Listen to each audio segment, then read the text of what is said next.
Si vous tombez sur mon contenu pour la première fois, je vous demande de vous abonner, et de liker la vidéo, et de partager, et de mettre la vidéo dans vos favoris si vous ne voulez pas la perdre. Dans un monde où tout bouge à une vitesse vertigineuse, beaucoup cherchent des repères extérieurs, des solutions toutes faites, des raccourcis qui promettent le bonheur instantané. Mais la vérité, c'est que la clé ne se trouve pas dehors.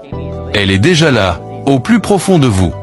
Et aujourd'hui, vous allez apprendre à tendre l'oreille vers votre propre voix intérieure. Mais avant d'aller plus loin, je vous invite à faire un geste puissant. Abonnez-vous. Pourquoi ? Parce que chaque mot que vous entendrez ici est une graine de transformation. Et si vous laissez ces graines se poser régulièrement dans votre esprit, elles donneront naissance à une force nouvelle en vous. L'abonnement n'est pas seulement un clic, c'est une déclaration. Oui, je choisis de grandir. Oui, je choisis de devenir la meilleure version de moi-même. Le contrôle de l'esprit ne commence pas par un combat violent, mais par un simple constat. Vous êtes le maître de vos pensées, même si le monde essaie de vous faire croire le contraire. Imaginez une mer agitée, les vagues frappent de toutes parts, et au milieu de ce chaos, un capitaine tient fermement la barre. Ce capitaine, c'est vous. Et votre navire, c'est votre esprit. Trop souvent, nous confondons nos pensées avec la vérité. Nous croyons que parce qu'une idée traverse notre tête, elle mérite toute notre attention. Mais en réalité, les pensées sont comme des passagers dans une gare. Certaines sont là pour un court instant, d'autres tentent de s'installer plus longtemps, mais vous seul décidez qui reste et qui part. C'est là le début de la liberté. La maîtrise de l'esprit, ce n'est pas d'empêcher les mauvaises pensées d'apparaître. C'est d'apprendre à ne pas leur donner le pouvoir de diriger vos actes. C'est d'apprendre à dire « Je vois cette pensée, mais je choisis de ne pas l'alimenter ». C'est comme un feu, sans bois, il finit par s'éteindre. Et pour nourrir l'esprit, il faut lui offrir la bonne nourriture. Ce que vous lisez, ce que vous écoutez, les gens que vous fréquentez, tout cela devient du carburant pour vos pensées. Si vous alimentez votre esprit de négativité, n'attendez pas de lui qu'il produise de la lumière. Mais si vous lui offrez de la sagesse, des paroles inspirantes, des expériences constructives, alors vous verrez qu'il vous guidera vers une clarté étonnante. Jim Rohn disait « Nourrissez votre esprit de la bonne graine, car votre esprit ne produit pas ce que vous voulez, il produit ce que vous y plantez. » C'est une loi universelle. Vous récoltez ce que vous semez. Semer le doute produit l'hésitation. Semer la peur produit la paralysie. Mais semer la discipline et la gratitude produit la paix intérieure. Permettez-moi de vous partager une anecdote. Un jeune étudiant était obsédé par ses échecs. Chaque fois qu'il échouait à un examen, il passait des jours à se répéter « Je suis incapable, je suis nul, je n'ai pas ma place ». Ses amis essayaient de l'encourager, mais rien n'y faisait, car son esprit était devenu son propre ennemi. Un jour, son professeur l'appela et lui dit « Tu ne comprends pas encore. Ton problème n'est pas ton intelligence, mais ton dialogue intérieur. Tu es en guerre avec toi-même. Apprends à parler différemment à ton esprit, et tu verras ta vie changer. » Le jeune prit ce conseil à cœur. Chaque fois qu'une pensée négative surgissait, il la remplaçait par une pensée constructive. Mois après mois, son regard changea, sa confiance grandit, et il finit par réussir avec brio. Son esprit n'avait pas changé de nature, mais il avait appris à le dompter. Voilà pourquoi je vous dis aujourd'hui, si vous voulez contrôler votre vie, commencez par contrôler votre esprit. La vie ne change pas de l'extérieur vers l'intérieur, mais de l'intérieur vers l'extérieur. Quand vous regardez ce chiffre, 94 500, imaginez-le comme un rappel. Peut-être représente-t-il le nombre de secondes dans lesquelles vous avez gaspillé vos pensées en doute. Peut-être symbolise-t-il une étape, un seuil, une barrière que vous devez franchir. Peu importe, il est là pour vous rappeler que chaque pensée compte. Chaque seconde est une graine. Le secret du contrôle de l'esprit, c'est la répétition. Plus vous choisissez consciemment vos pensées, plus votre esprit devient docile.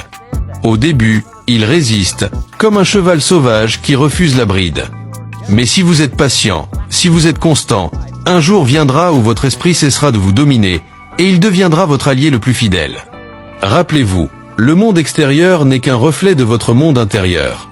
Changez vos pensées, et vous changerez vos actions. Changez vos actions, et vous changerez vos résultats. Changez vos résultats, et vous changerez votre vie. La vraie victoire ne se trouve pas dans la richesse ou la gloire, mais dans cette petite voix qui murmure chaque matin. Aujourd'hui, je choisis de diriger mon esprit, et non... Si vous tombez sur mon contenu pour la première fois, je vous demande de vous abonner, et de liker la vidéo, et de partager, et de mettre la vidéo dans vos favoris si vous ne voulez pas la perdre. de le subir. Et si vous marchez chaque jour avec cette conviction, aucun obstacle ne pourra vous arrêter. Car le plus grand champ de bataille n'est pas autour de vous, mais en vous. Votre esprit est soit votre meilleur serviteur, soit votre pire maître. Jim Rohn, un moine bouddhiste, interrogé sur son incroyable sérénité, répondit « Mon secret. Chaque matin, je rappelle à mon esprit qui est le maître. Si je ne le fais pas, il s'imagine que c'est lui. Chaque être humain aspire à la liberté. Nous voulons marcher sans entrave, choisir nos chemins, écrire nos propres histoires. Pourtant, beaucoup vivent prisonniers sans même s'en rendre compte. Non pas dans des prisons de pierre ou de fer, mais dans des prisons invisibles, construites par leurs propres pensées. L'esprit est une force puissante, mais s'il n'est pas maîtrisé, il devient un geôlier qui ferme les portes de nos possibles. Imaginez un éléphant dressé dans un cirque. Depuis petit, on lui attache une corde à la patte, reliée à un piquet dans le sol. Dans ses jeunes années, il tente de se libérer, tire de toutes ses forces, mais échoue à chaque fois. Alors, avec le temps, il arrête d'essayer. Des années plus tard, devenu un animal massif capable de déraciner des arbres, il reste pourtant attaché à ce petit piquet ridicule. Pourquoi ? Parce que son esprit lui a murmuré « Tu ne peux pas ». Voilà comment fonctionnent les chaînes invisibles de l'esprit. Nous portons tous nos propres cordes invisibles. Des croyances héritées de notre enfance. Des phrases qui résonnent encore dans notre mémoire. Tu n'es pas assez intelligent. Tu ne réussiras jamais. Les autres sont meilleurs que toi.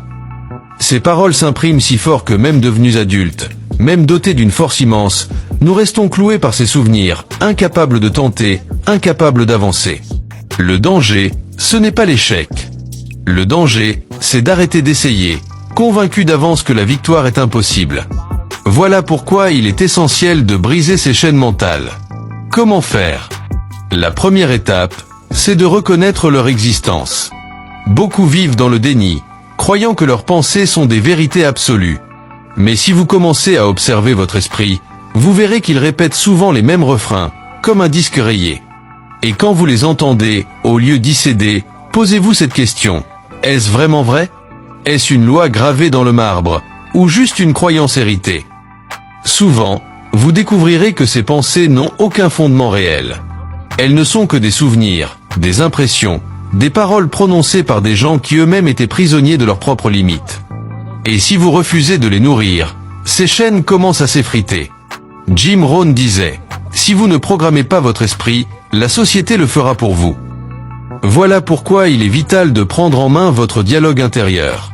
Chaque matin, au lieu de laisser les vieilles chaînes dicter vos choix, créez de nouvelles affirmations.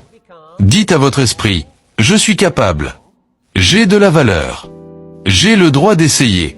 J'ai le droit de réussir. » Répétez ces phrases jusqu'à ce qu'elles deviennent plus fortes que les anciennes voix.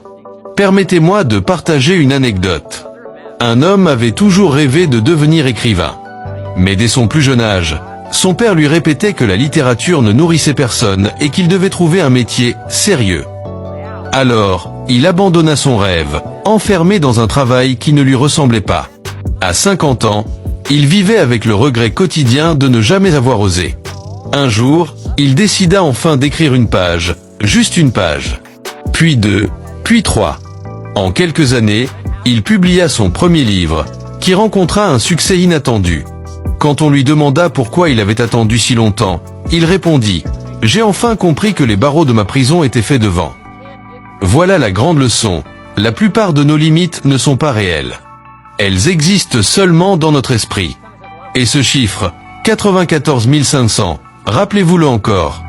Imaginez-le comme le nombre de fois où vous avez laissé vos pensées vous retenir, alors que vous auriez pu avancer. Combien d'occasions perdues? Combien de rêves abandonnés? Mais bonne nouvelle, chaque seconde qui passe est une nouvelle chance de rompre ces chaînes invisibles. Car au moment où vous prenez conscience de votre liberté intérieure, rien ne peut plus vous arrêter. La liberté ne commence pas dehors. Elle commence dans la tête. Et celui qui libère son esprit devient un géant, capable de déplacer des montagnes. Ne laissez pas des voix anciennes dicter votre avenir. Ne laissez pas des chaînes invisibles voler votre lumière. Vous êtes né libre. Vous êtes né puissant. Et aujourd'hui, vous pouvez le redevenir. Les limites de l'homme ne résident pas dans le monde extérieur, mais dans le monde intérieur. Jim Rohn. Un prisonnier, enfermé dans une cellule minuscule. Si vous tombez sur mon contenu pour la première fois, je vous demande de vous abonner. Et de liker la vidéo. Et de partager. Et de mettre la vidéo dans vos favoris si vous ne voulez pas la perdre.